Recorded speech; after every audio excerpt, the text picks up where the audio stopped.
الحمد للہ وحدہ والصلاة والسلام علی من لا نبی بعد اما بعد فاعوذ باللہ من الشیطان الرجیم بسم اللہ الرحمن الرحیم۔ اسلامی بھائیو، قمری سال کے آخری مہینے کا نام ذی الحجہ ہے۔ یہ مہینہ ان حرمت والے مہینوں میں سے ایک ہے جس کو اللہ تعالیٰ نے زمین و آسمان کو پیدا کرنے کے وقت سے ہی محترم بنا رکھا ہے۔ اسی مہینے میں حج جیسا اہم فریضہ ادا کیا جاتا ہے۔ پوری دنیا میں جہاں بھی مسلمان بستے ہیں وہاں قربانی کی جاتی ہے اور سال کی دوسری عید، دوسرا تہوار منایا جاتا ہے۔ اسی مہینے کے پہلے 10 دنوں کی بڑی فضیلت ہے۔ ان 10 دنوں میں نیک اعمال دوسرے مہینوں کے مقابلے میں دوسرے مہینے کے بنسبت اللہ تعالیٰ کو زیادہ محبوب ہے۔ فضائل عشرہ ذی الحجہ، یعنی ذی الحجہ کے 10 دنوں کے فضائل۔ کتاب و سنت سے عشرہ ذی الحجہ کی عظمت و فضیلت واضح ہے۔ فرمان باری تعالیٰ ہے والفجر ولیال عشر، قسم ہے فجر اور 10 راتوں کی۔ مشہور مفسر علامہ بغوی رحمۃ اللہ علیہ اپنی تفسیر معالم التنزیل میں بحوالہ عبداللہ ابن عباس رضی اللہ عنہما نقل فرماتے ہیں ولیال عشر سے مراد ذی الحجہ کے ابتدائی 10 دن ہیں، اور یہی قول مجاہد، قتادہ، ضحاک، سدی اور کلبی رحمہم اللہ کا ہے۔ دوسری جگہ اللہ تعالیٰ کا فرمان ہے وَيَذْكُرُ اسْمَ اللَّهِ فِي أَيَّامٍ مَّعْلُومَاتٍ عَلَى مَا رَزَقَهُم مِّن بَهِيمَةِ الْأَنْعَامِ، اور چند متعین دنوں میں ان چوپایوں کو اللہ کے نام سے ذبح کریں جو اللہ نے بطور روزی انہیں دیا ہے۔ سورہ حج آیت 28۔ امام بخاری رحمۃ اللہ علیہ نے بحوالہ عبداللہ ابن عباس رضی اللہ عنہما نقل فرمایا ہے کہ ان معلوم دنوں سے مراد ذی الحجہ کے ابتدائی 10 دن ہیں۔ صحیح بخاری کتاب العیدین۔ فرمان نبوی صلی اللہ علیہ وسلم ہے ذی الحجہ کے ان 10 دنوں سے بہتر ایسا کوئی دن نہیں جس میں نیک عمل اللہ کے نزدیک اس قدر محبوب ہو۔ صحابہ نے پوچھا یا رسول اللہ صلی اللہ علیہ وسلم، کیا جہاد فی سبیل اللہ بھی نہیں؟ آپ نے فرمایا جہاد فی سبیل اللہ بھی نہیں، ہاں مگر وہ شخص جو اپنی جان و مال کے ساتھ راہ جہاد میں نکلے اور کچھ واپس لے کر نہ آئے، یعنی اپنی جان و مال اسی راہ میں قربان کر دے۔ علامہ البانی رحمہ اللہ نے اس حدیث کو صحیح قرار دیا ہے۔ ابو داؤد، آپ صلی اللہ علیہ وسلم نے یہ بھی فرمایا جس کا مفہوم یہ ہے اللہ عز و جل کے نزدیک عشرہ ذی الحجہ میں نیک عمل کرنے سے زیادہ پاکیزہ اور زیادہ ثواب کا حامل کوئی عمل نہیں ہے۔ اس گفتگو میں جو قرآن کی آیت پہلے پیش کی گئی اور ابھی جو حدیث آپ نے سنی، ان دونوں سے عشرہ ذی الحجہ کی عظمت و فضیلت روز روشن کی طرح واضح ہے۔ اسی بنا پر علماء محققین فرماتے ہیں کہ عشرہ ذی الحجہ کے ایام مجموعی طور پر عشرہ رمضان سے بھی افضل ہیں، اس لیے کہ اس میں بہت سی بنیادی عبادتیں اکٹھا ہو جاتی ہیں جیسے نماز، روزہ، صدقہ اور حج وغیرہ، اور یہ اعمال ان دنوں کے علاوہ کسی اور دن میں جمع نہیں ہوتی۔ اسی لیے اللہ کے نیک بندوں کو چاہیے کہ ان 10 دنوں میں زیادہ سے زیادہ نیکیاں کریں تاکہ زاد آخرت یعنی آخرت کا توشہ جمع ہو جائے۔ تو آئیے ہم لوگ اس کوشش میں لگ جائیں کہ ان 10 دنوں کو بہترین دن بنا لیں اپنی زندگی کے، تاکہ جنت ہمارا مقدر ہو اور زندگی میں جو کمزوریاں ہیں، جو برائیاں ہیں، جو غلطیاں ہیں، جو غلط رسم و رواج ہیں، وہ سب ختم ہو جائیں۔ امام دارمی رحمہ اللہ نے حضرت سعید بن جبیر رحمہ اللہ کے متعلق نقل کیا ہے کہ جب عشرہ ذی الحجہ آ جاتا تو سعید بن جبیر اپنی پوری طاقت جھونک دیتے اور اپنی طاقت کی آخری طاقت تک عبادت کرتے رہتے۔ ذی الحجہ کے شروع کے 10 دنوں کے فضائل میں سے ایک بات یہ بھی ہے کہ اس کا 9واں دن یوم عرفہ ہے۔ یہ وہی دن ہے جس میں اللہ تعالیٰ نے دین اسلام کو مکمل فرمایا اور اہل اسلام پر اپنی نعمت کو پورا فرمایا، اور یہی وہ عظیم دن ہے جس میں اللہ تعالیٰ کثرت سے گنہگاروں کو جہنم کی آگ سے آزادی عطا فرماتا ہے۔ اس لیے ہر مسلمان کو ہر ممکن یہ کوشش کرنی چاہیے کہ عشرہ ذی الحجہ کی قدر کر کے زیادہ سے زیادہ حصول ثواب کی فکر کرنی چاہیے۔ اعمال میں کثرت سے تسبیح و تحلیل اور تمحید کرنا چاہیے، زیادہ سے زیادہ اللہ کی تعریف کرنا چاہیے، اللہ کا شکر ادا کرنا چاہیے، استغفار کثرت سے پڑھنا چاہیے، لا الہ الا اللہ محمد رسول اللہ کثرت سے اس کا ورد کرنا چاہیے۔ اور احادیث سے بھی اس عشرے میں تکبیر و تحمید اور تحلیل کا بکثرت ورد کرنا مسنون ہے، جیسا کہ مسند احمد اور طبرانی میں ہے۔ اللہ کے نزدیک ان 10 دنوں میں عمل صالح کرنا جس قدر محبوب ہے اور عظیم المرتبت ہے، اتنا دوسرے دنوں میں محبوب نہیں ہے۔ اس لیے تم ان 10 دنوں میں کثرت سے لا الہ الا اللہ، اللہ اکبر اور الحمدللہ کہا کرو۔ تکبیر کے کوئی خاص الفاظ یا صیغے آپ صلی اللہ علیہ وسلم سے ثابت نہیں ہیں، بلکہ جتنے بھی الفاظ و صیغے ہیں وہ صحابہ کرام رضوان اللہ علیہم اجمعین اور تابعین رحمہم اللہ سے معصور و منقول ہیں، یعنی ثابت ہیں۔ تکبیرات کے صیغے یہ ہیں: اللہ اکبر، اللہ اکبر، اللہ اکبر کبیرا، اسی طرح اللہ اکبر، اللہ اکبر، لا الہ الا اللہ واللہ اکبر، اللہ اکبر وللہ الحمد۔ اور تکبیر 2 طرح سے کہنا مشروع ہے، یعنی شریعت سے ثابت ہے: تکبیر مطلق اور تکبیر مقید۔ تکبیر مطلق کا مطلب یہ ہے کہ ہر آن اور ہر لمحہ مسجدوں، گھروں، بازاروں، گلیوں، کوچوں، راستوں، فرض اور نفل نمازوں کے بعد اور ہر اس جگہ جہاں اللہ کے ذکر کی اجازت ہے تکبیر کہتا رہے۔ یہ تکبیر مطلق ہے اور اس کا وقت ذی الحجہ کا چاند نکلنے ہی سے شروع ہو جاتا ہے۔ اور تکبیر مقید یہ ہے کہ عرفہ کے دن فجر کی نماز کے بعد سے تکبیر کہنا شروع کیا جائے اور ایام تشریق کے آخری دن کی نماز عصر تک تکبیر کہتا رہے۔ ایام تشریق 11ویں، 12ویں اور 13ویں کی عصر تک ہے۔ حافظ ابن حجر رحمہ اللہ فتح الباری میں تکبیر کی ابتدا اور انتہا کے بارے میں مختلف اقوال ذکر کرنے کے بعد لکھتے ہیں کہ نبی کریم صلی اللہ علیہ وسلم سے اس سلسلے میں کوئی حدیث ثابت نہیں ہے، البتہ حضرات صحابہ سے اس سلسلے میں جو کچھ وارد ہیں اس میں سب سے زیادہ صحیح قول حضرت علی اور حضرت عبداللہ بن مسعود رضی اللہ عنہما کا ہے کہ تکبیر مقید کا وقت یوم عرفہ کی صبح سے شروع ہو کر مینا کے آخری دن تک رہتا ہے، یعنی ایام تشریق یعنی 13ویں کے عصر تک۔ ابن المنذر وغیرہ نے اس کو بیان کیا ہے۔ ابن قدامہ المقدسی المغنی میں فرماتے ہیں کہ امام احمد رحمہ اللہ سے دریافت کیا گیا کہ کس حدیث کی بنیاد پر آپ یہ کہتے ہیں کہ تکبیر مقید عرفہ کے دن نماز فجر سے شروع کیا جائے اور ایام تشریق کے آخری دن تک ختم کیا جائے؟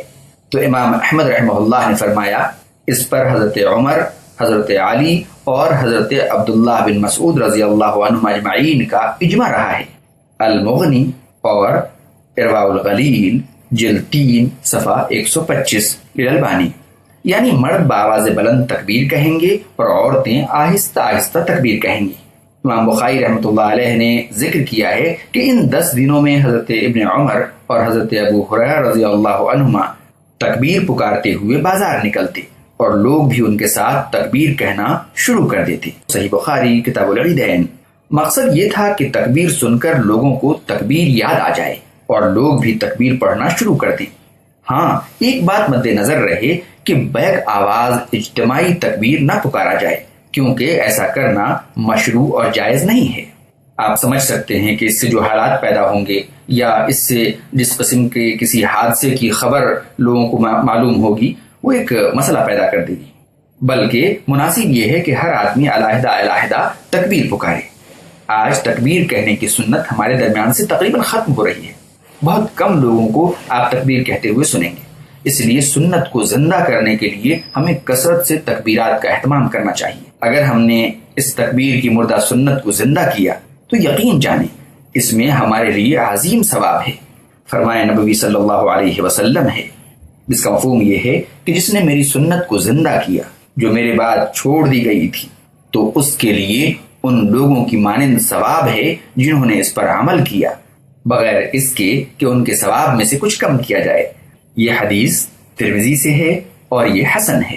اس لیے ہمیں ذی الحجہ کے ان ابتدائی 10 دنوں میں کثرت سے اللہ رب العزت کی بڑائی، بزرگی اور اس کی تحمید و تقدیس بیان کرنی چاہیے۔ یوم عرفہ کا روزہ رکھنا، یوم عرفہ کے دن روزہ رکھنے کا بڑا اجر و ثواب ہے اور یہ 2 سالوں کے گناہوں کا کفارہ ہے۔ حضرت ابو قتادہ رضی اللہ عنہ کہتے ہیں کہ رسول کریم صلی اللہ علیہ وسلم نے فرمایا، عرفہ یعنی 9 ذی الحجہ کے دن کے روزے کے بارے میں مجھے اللہ تعالیٰ سے امید ہے کہ اگلے اور پچھلے 2 سال کے گناہ معاف ہو جائیں گے۔ صحیح مسلم۔ یہ روزہ غیر حاجیوں کے لیے مستحب ہے، البتہ حاجیوں کے لیے یوم عرفہ کا روزہ رکھنا مسنون نہیں ہے، کیونکہ نبی کریم صلی اللہ علیہ وسلم نے حجۃ الوداع کے موقع پر عرفہ میں روزہ نہیں رکھا تھا۔ چنانچہ ام الفضل بنت حارث رضی اللہ عنہ کہتی ہیں کہ کچھ لوگ ان کے پاس جھگڑا کرنے لگے کہ آن حضرت صلی اللہ علیہ وسلم نے عرفہ کو روزہ رکھا ہے یا نہیں۔ کچھ نے کہا آپ روزے سے ہیں، اور کچھ نے کہا کہ نہیں آپ روزے سے نہیں ہیں۔ پھر ام الفضل نے دودھ کا ایک پیالہ آپ صلی اللہ علیہ وسلم کے پاس بھیجا۔ آپ اونٹ پر سوار تھی، آپ نے پی لیا۔ صحیح بخاری، صحیح مسلم۔ عرفہ کے دن دعا کرنے کی بڑی فضیلت ہے۔ اس عشرے میں نیک اعمال اللہ تعالیٰ کو بہت ہی زیادہ محبوب ہیں، اس لیے جو شخص حج پر قادر نہ ہو اسے چاہیے کہ اس سنہرے ایام اور مبارک اوقات کو اللہ کی اطاعت میں لگائے، یعنی نماز، تلاوت قرآن، ذکر الہی، دعا، صدقہ، والدین کی اطاعت، صلہ رحمی، امر بالمعروف والنہی عن المنکر یعنی دعوت تبلیغ کے فرائض وغیرہ زیادہ سے زیادہ انجام دے، اور اطاعت الہی کے جو بھی راستے ہوں اس کو انجام دے، مثلا سچی توبہ۔ ویسے تو تمام ہی اوقات میں مسلمانوں پر توبہ کرنا واجب ہے، لیکن سنہرے ایام اور مبارک ساعتوں اور اوقات میں توبہ کرنے کی بہت زیادہ اہمیت ہے، اس لیے ہمیں اس عشرے کو باعث غنیمت سمجھنا چاہیے، اللہ کے سامنے سچی توبہ کرنا چاہیے، اور توبہ کرنے میں تاخیر نہیں کرنی چاہیے، کیونکہ کوئی نہیں جانتا کہ اسے کس لمحہ موت آ جائے اور پھر اسے توبہ کی توفیق نصیب نہ ہو۔ اگر کوئی مسلمان ان سنہرے دنوں میں، ان مبارک وقتوں میں نیک عمل کر لے جائے اور اس کے ساتھ ساتھ اسے توبہ کی توفیق بھی نصیب ہو جائے تو یقین مانے یہ توبہ اس کی کامیابی کی دلیل ہے۔ فرمان الہی ہے فَأَمَّا مَن تَابَ وَآمَنَ وَعَمِلَ صَالِحًا فَعَسَىٰ أَن يَكُونَ مِنَ الْمُفْلِحِينَ۔ مگر اس دنیا میں جو شخص اپنے گناہوں سے توبہ کرے گا اور ایمان لائے گا اور عمل صالح کرے گا تو امید کی جاتی ہے کہ وہ فلاح پانے والوں میں سے ہوگا۔ جو مشرکین اس دنیا میں شرک سے توبہ کر لیں گے، اللہ اور اس کے رسول پر ایمان کی تجدید کر لیں گے، عمل صالح کریں گے، فرائض و واجبات کو ادا کریں گے اور گناہوں سے بچیں گے، انہیں اللہ تعالی جہنم سے بچا لے گا اور اپنے فضل و کرم سے جنت میں داخل کر دے گا۔ 10 ذی الحجہ کو قربانی کرنا، اس دن ساری دنیا کے مسلمان قربانی کرتے ہیں، جس کو یوم النحر کہا جاتا ہے۔ اس دن تمام اعمال سے افضل عمل قربانی کرنا ہے۔ فرمایا نبی صلی اللہ علیہ وسلم ہے دنوں میں ان میں سب سے بہتر دن اللہ کے نزدیک قربانی کا دن ہے، پھر منی میں ٹھہرنے کا دن ہے۔ ابو داؤد نیز قربانی کا اندازہ اس بات سے بھی لگایا جا سکتا ہے کہ آپ نے ہجرت مدینہ کے بعد مدنی زندگی میں باقاعدگی کے ساتھ ہر سال قربانی کی، اور اپنی امت کو بھی تاکید فرمائی ہے کہ ان کا ہر گھرانہ ہر سال قربانی دے۔ حضرت عبداللہ بن عمر رضی اللہ عنہ کہتے ہیں کہ رسول اللہ صلی اللہ علیہ وسلم نے 10 سال مدینے میں قیام فرمایا اور ہر سال قربانی کی۔ معلوم ہوا کہ قربانی ایک ایسی سنت ہے جو ہمیشہ کی جائے گی، مستمر ہے۔ یہ اسلام کا شعار اور اسلامی تہذیب و تاریخ کا ایک بڑا نشان ہے۔ عہد نبوی صلی اللہ علیہ وسلم سے لے کر آج تک تمام مسلمانوں کا اسی پر عمل رہا ہے، اور تا قیامت اسی پر عمل رہے گا انشاءاللہ۔ جانوروں کی قربانی کرتے وقت ایک مسلمان کے اندر یہ جذبہ زندہ رہنا چاہیے کہ اگرچہ ہم ایک جانور کو اللہ کی راہ میں قربانی کر رہے ہیں، لیکن در حقیقت ہم اللہ کے راستے میں اپنی محبوب سے محبوب ترین چیز کو بھی قربان کر سکتے ہیں۔ یاد رکھیں کہ دنیا کا کوئی نظام بغیر ایثار و قربانی کے زندہ نہیں رہ سکتا۔ قوموں کے عروج و بقا کے لیے قربانی ناگزیر ہے۔ مثلا اگر بھائی کو ضرورت ہے، آپ کو بھی ضرورت ہے، لیکن بھائی کی ضرورت آپ سے زیادہ ہے تو آپ نے بھائی کے لیے قربانی دے دیں۔ بس اوقات ہمارا دل بہت کچھ چاہتا ہے، لیکن کئی ضرورت مند لوگ ہمارے سامنے آ جاتے ہیں، ہم اپنی ضرورتوں پر دوسروں کی ضرورتوں کو ترجیح دے دیتے ہیں۔ امکان ہے کہ اللہ قیامت کے دن ہمیں بخش دے۔ ساتھ ہی اگر آپ دنیا کا مشاہدہ کریں، تو آپ کو معلوم ہوگا کہ دنیا میں آج وہی قومیں سربلند ہیں، انہی کو سرداری نصیب ہے، وہی قومیں اس عزت سے ہمکنار ہو سکی ہیں جس کے اندر ایثار و قربانی کا جذبہ بدرجہ ادب موجود ہے۔ آج بھی ہو جو براہیم سا ایماں پیدا، آگ کر سکتی ہے انداز گلستاں پیدا۔ آخر میں اللہ تعالیٰ سے دعا ہے کہ ہم تمام مسلمانوں کو ذی الحجہ کے پہلے 10 دنوں میں زیادہ سے زیادہ نیک اعمال کی توفیق عطا فرمائے، اور ہماری کمزوریوں کو، ہماری جہالتوں کو، ہماری نادانیوں کو اللہ ہم سے دور کر دے، اور ہمیں اپنا اور پوری دنیا، پوری انسانیت، پوری کائنات اور اس کے ذرہ ذرہ اور اس کی مخلوق کے لیے رحمت بنا دے۔ آمین یا رب العالمین۔